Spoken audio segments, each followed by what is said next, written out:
Madam ভাই একটা ফিজ নিতে তো কিস্তিতে, তাই আসলাম, দেখতে আসলাম। তাহলে 6 তারিখে যায়েন ভাই। বাতাস আছে তো।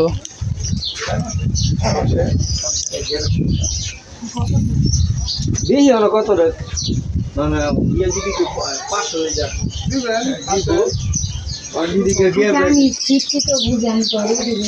এখন তো সিফটি হয় না ম্যাডাম।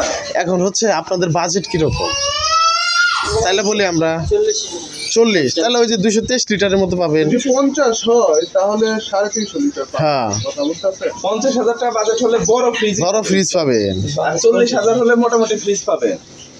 মোটামুটি না, ভালোই ফ্রিজ, ভালোই ফ্রিজ। 341 লিটার দাম 40-45 হাজার টাকা।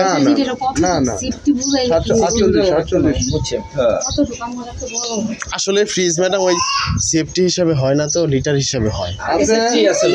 আগে বুঝানো স্বার্থে বলতো আর কি। আপনি যদি আপনার ইয়া করেন, যদি আগে লিটারে আসলে কথা বুঝো নাই, আগে লিটারে আসলে কিন্তু মানুষ বলে দিই। হ্যাঁ হ্যাঁ, কইতো না।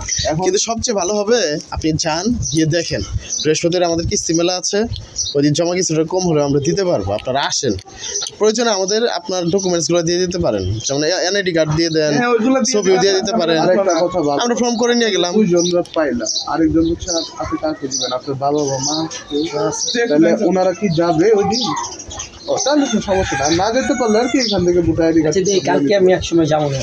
ঠিক আছে। প্রয়োজনে আপনার কার্ড, এনআইডি কার্ড এগুলো নিয়ে গেলেন। মানে 3 জনে 3টা বুটা আইডি নরমালি আর কিছু মানে যোগাযোগ করতে হবে কোন নম্বরে? এই যে এখানে 67 নাম্বার, এটা আমাদের ম্যানেজার স্যারের নাম্বার। বললেই হবে যে মার্কেটিং এ আসছিল, ভাইদের সাথে কথা বলি। আচ্ছা ঠিক আছে ঠিক আছে ভাই। আচ্ছা কথা বলছি।